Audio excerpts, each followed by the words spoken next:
Pilot ಸಿಗದೆ ಇರೋದ್ರಿಂದ ಎಷ್ಟು ತಳಮಳ ಆಗ್ತಾ ಇದೆ, ಎಷ್ಟು ಡಿಸ್ಪ್ರಪೋರ್ಷನೇಟ್ ಇಂಟ್ರೆಸ್ಟ್ ಜನರೇಟ್ ಆಗ್ತಾ ಇದೆ. ಆದರೆ ಇರಾನ್ 1000 ಜನ ಸತ್ರೂ ಅದು ಮಾರ್ಟೈರ್ಡಮ್ ತಡ್ಕೊಳ್ಬೋದು. ಆದರೆ ಅದೇ ಥರ ಅಮೇರಿಕ ತಡ್ಕೊಳ್ಳೋಕ್ಕಾಗತ್ತಾ? ಎಷ್ಟು ದಿವಸ ಇದನ್ನು ಸಸ್ಟೈನ್ ಮಾಡ್ಬೋದು?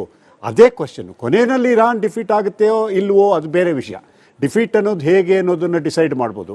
ಬಟ್ ಎಷ್ಟು ದಿವಸ ಇದೇ ರೀತಿ ಅಮೇರಿಕ ಅಲ್ಲಿದ್ದುಕೊಂಡು ಅಕಸ್ಮಾತ್ ಏನಾದ್ರು ಅವ್ರ ಬಾಡಿ ಬ್ಯಾಗ್ಸ್ ಬರೋಕ್ಕೆ ಶುರುವಾದರೆ, ಗ್ರೌಂಡ್ ಡೆಫೆನ್ಸಿವ್ ಮಾಡೋಕ್ಕೆ ಹೋಗಿ ಎಷ್ಟು ದಿವಸ ಅಮೇರಿಕ ಇದನ್ನು ತಡ್ಕೊಳ್ಳೋಕ್ಕಾಗುತ್ತೆ? ಆನ್ ಗ್ರೌಂಡ್ ಅಂದ್ರೆ ಯುದ್ಧ ಭೂಮಿಯಲ್ಲಿ ಸೋಲು ಅನ್ನೋದಕ್ಕಿಂತ ಅಮೆರಿಕದ ಒಳಗಾಗ್ತಾ ಇರುವ ತಳಮಳಗಳು. ಹೌದು, ಅದು ಬಹಳ ಇಂಪಾರ್ಟೆಂಟ್. ಯಾಕಂದ್ರೆ ಇದೇ ರೀತಿ ಇರಾನು ಇನ್ನು 3 ತಿಂಗಳಾಗ್ಬೋದು, ಅವರು ಲಾಸ್ ಆಗ್ತಾ ಇರ್ಬೋದು, ಬಟ್ ಅವ್ರಿಗೆ ತಡ್ಕೊಳ್ಳೋ ಶಕ್ತಿ ಇದೆ ಅವ್ರಿಗೆ. ಆದರೆ ಅಮೇರಿಕ ಅವರ ಫೇಸ್ ಉಳಿಸ್ಕೊಂಡು ಅವರು ಲಾಸ್ ಏನಾಗುತ್ತೆ ಅದನ್ನು ತಡ್ಕೊಂಡು ಅವರು ಈ ವಾರನ್ನು ಕಂಟಿನ್ಯೂ ಅಷ್ಟು ಶಕ್ತಿ ಅವ್ರಿಗಿದೆಯಾ, ಅದನ್ನು ನೋಡಬೇಕಾಗಿದೆ. ಈಗ ಅಮೆರಿಕಾದಲ್ಲಿ 60% ಜನಕ್ಕೆ ಟ್ರಂಪ್ ಮಾಡ್ತಾ ಇರೋದು ಸರಿಯಲ್ಲ ಅನ್ನೋ ಒಪಿನಿಯನ್ ಇದೆಯಂತೆ, ಸರ್ವೆ ಹೇಳ್ತಾ ಇದೆ.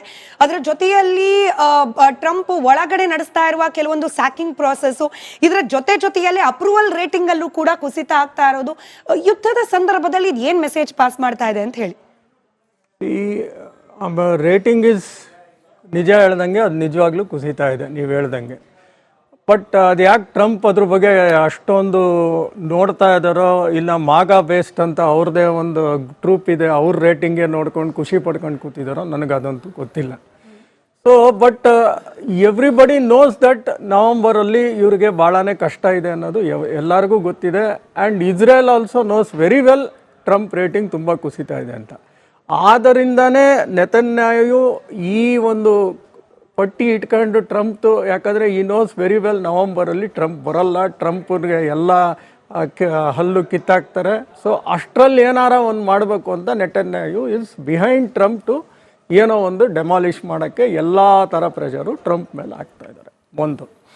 ಎರಡನೇದು ನೀವು ಹೇಳ್ತಾ ಇದ್ರಿ, ಅವರು ಮಿಲ್ಟ್ರಿ ಲೀಡರ್ನೆಲ್ಲ ಕಿತ್ತಾಕಿದ್ರು, ಇವ್ರನ್ನ ಚೀಫ್ ಆಫ್ ಮಿಲ್ಟ್ರಿ ಇವ್ರನ್ನೂ ಕಿತ್ತಾಕಿದ್ರು. ಬಟ್ ಇದು ಯುದ್ಧದ ಮೇಲೆ ಪರಿಣಾಮ ಬೀಳಲ್ವಾ? ಅಲ್ಲಿ ಚೀಫ್ ಆಫ್ ಮಿಲಿಟರಿ ಅಂದರೆ ನಮ್ಮ ಥರ ಇರಲ್ಲ. C the command ಆ್ಯಪನ್ಸ್ in the central command. They are the person who act on the war. ಏನು ಆ್ಯಕ್ಷನ್ ತೊಗೋಬೇಕು, ಯಾವ ಶಿಪ್ ಬರಬೇಕು, ಏನು ಮಿಸೈಲ್ ಹೊಡಿಬೇಕು ಅದಿರುತ್ತೆ. ಈಗ ಮೊನ್ನೆ ತೆಗ್ದಿದ್ದಂಥ ಚೀಫ್ ಆಫ್ ಸ್ಟಾಫ್ ಅವರೆಲ್ಲ 4 ಸ್ಟಾರ್ ರ್ಯಾಂಕಿಂಗ್ ಮಿಲಿಟ್ರಿ ಆಫೀಸರ್ಸ್ ಆಗಿದ್ರು. They are only for policy making, ಕೆಲವು ಡಾಕ್ಟ್ರೈನ್ಸ್ ಮೇಕಿಂಗ್ ಆ ಥರ ಇರುತ್ತೆ. ನಾಟ್ ಲೈಕ್ ಅವರ ಭಾರತದ ಥರ ಅಲ್ಲ, ಅಲ್ಲಿನ ಸಿಸ್ಟಮ್ಮೇ ಬೇರೆ. ಅಲ್ಲಿ ತುಂಬ ಜನ 4 ಸ್ಟಾರ್ ಆಫೀಸರ್ಸ್ ಇದ್ದಾರೆ. So each one has A different roll. But ಈ ವಾರ್ದು ಮಾತ್ರ ಸೆಂಟ್ರಲ್ ಕಮಾಂಡ್ ಇರುತ್ತೆ, ಇಂಡೋ ಪೆಸಿಫಿಕ್ ಸೆಂಟ್ರಲ್ ಕಮಾಂಡು. ಯಾಕಂದರೆ ಮೊನ್ನೆ ಐರಿಸ್ ಹೊಡೆದ್ರಲ್ಲ ಫಸ್ಟು, ಅದು ಇಂಡೋ ಪೆಸಿಫಿಕ್ ಸೆಂಟ್ರಲ್ ಕಮಾಂಡಿಂದ ಹೋಗಿ ಹೊಡೆದಿದ್ದು, ಇದು ಇರಾನ್ ಐರಿಸ್ಸು. ಸೊ ಆ ಥರ ಡಿಫ್ರೆಂಟ್ ಕಮಾಂಡ್ಸ್ ಇರುತ್ತೆ. They will be acting on the war. So ಈ ತೆಗೆಯೋದು, ಈ ಒಂದು ಚೇಂಜ್ ಆಗಿರೋದ್ರಿಂದ ಅಲ್ಲಿ ಯುದ್ಧದ ಮೇಲೆ ಏನು ಪರಿಣಾಮ ಬೀಳಲ್ಲ. ನೆಕ್ಸ್ಟ್ ನೀವು ಇದ್ರ ಬಗ್ಗೆ ಮಾತಾಡ್ತಾ ಇದ್ರಿ, president Pezeshkian is talking is the more moderate leader ಅಂತ. See the person who takes decision will never come to the public. ಅರ್ಥ ಆಯ್ತಾ? Decision makers are surrounded by Khamenei are internal people.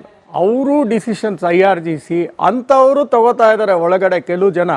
Not this Pezeshkian or this ಇದು. Because ಅವ್ರಿಗೆ ಚೆನ್ನಾಗಿ ಗೊತ್ತು decision makers ಯಾರು ಪಬ್ಲಿಕಲ್ಲಿ ಬಂದು ಮಾತಾಡಲ್ಲ. Because the moment the decision makers are in the public, they will kill them. That is very clear. So the decision makers are somebody in that whole thing which is where the decision is happening. ಆಮೇಲೆ ನೀವು ಹೇಳ್ತಾ ಇದ್ರಿ, ಹಿಂದೆ ಒಬ್ಬರು moderator ಜೊತೆ Trump ಹೇಳಿದ್ರು ಚೆನ್ನಾಗೇ ನಡೀತಿತ್ತು ಮಾತುಕತೆ, ಈಗ ಮತ್ತೆ ಮಾತುಕತೆ ಚೆನ್ನಾಗೇ ಶುರುವಾಗಿದೆ ಅಂತ. Where the speaker is telling I am not involved. But who was involved in the ಹಿಂದೆ ಮಾತುಕತೆ? ಇಟ್ ವಾಸ್ ದ foreign minister Araghchi. Now also the same Araghchi is doing that. ಮಾತುಕತೆ ನಡೀತಾ ಇದೆ. ಸೊ ಬಟ್ ಅದು ಎಲ್ಲಿ ತನಕ ಹೋಗುತ್ತೆ, ಏನು ತನಕ ಹೋಗುತ್ತೆ, we are also not very clear. But this is what I assume that it is not that Pezeshkian is taking any decision. Pezeshkian is just a public figure, political idu. He doesn't have any decision making on the how the war and what the narration should take place. ಸರಿ, ಪಾರ್ಸಾರಥಿ sir, ಈ ನಿಲುವನ್ನು ನೀವು ಒಪ್ತೀರಾ? ಅಮೆರಿಕಾದ ಆಂತರಿಕವಾಗಿ ಆಗ್ತಾ ಇರುವ ಬೆಳವಣಿಗೆಗಳು ಯಾವುದೇ ರೀತಿಯೂ ಪರಿಣಾಮ ಬೀರೋದಿಲ್ಲ ಅನ್ನೋದನ್ನು ಒಪ್ತೀರಾ?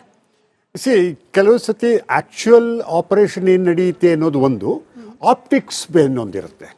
ಓಕೆ, ಅವರು ಇವಾಗ ಓಕೆ ಸೆಂಟ್ರಲ್ ಕಮಾಂಡ್ ಇದೆ, ಅವರೆಲ್ಲ ಮಾಡ್ತಾ ಇದ್ದಾರೆ, ಅದಿರ್ಬೋದು. ಬಟ್ ಏನು ಅಂದರೆ ಪಬ್ಲಿಕ್ಕಲ್ಲಿ, ವರ್ಲ್ಡಲ್ಲಿ ಎಲ್ಲರೂ ನೋಡ್ತಾ ಇರುವಾಗ ಅವ್ರಿಗೆ ಅನ್ಸೋದೇನು, ಇವಾಗ ಚೀಫ್ ಆಫ್ ಆರ್ಮಿನ ತೆಗೆದ್ಬಿಟ್ರು, ಚೀಫ್ ಆಫ್ ಸ್ಟಾಫ್ ತೆಗೆದ್ಬಿಟ್ರು, ಅವ್ರ ಜೊತೆ 4 ಜನ ಜನರಲ್ಸನ್ನ ಅಡ್ಮಿಟ್ ಮಾಡಿದ್ರು ಅಂತ ಅಂದರೆ there is some kind of a dissent ಇದೆ. ಅಂದರೆ ಇವರು ಟ್ರಂಪ್ ಏನು ಹೇಳ್ತಾ ಇದ್ದಾರೆ ಅದಕ್ಕಿಂತ ಬೇರೆ ಏನೋ ಒಪಿನಿಯನ್ ಇದೆ ಅವ್ರದ್ದು, ಆದ್ದರಿಂದ ಅವ್ರನ್ನ ತೆಗೆದುಹಾಕಿದ್ದಾರೆ. ಅದನ್ನು ನೀವು ಪಬ್ಲಿಕ್ ಒಪಿನಿಯನಿಂದ ನೀವು ಅದನ್ನು ರಿಮೂವ್ ಮಾಡೋಕ್ಕಾಗೋದಿಲ್ಲ. ಸೆಂಟ್ರಲ್ ಕಮಾಂಡ್ ಏನು ಮಾಡ್ಬೋದು ಅದೇ ಬೇರೆ ಇಶ್ಯೂ ಇರ್ಬೋದು.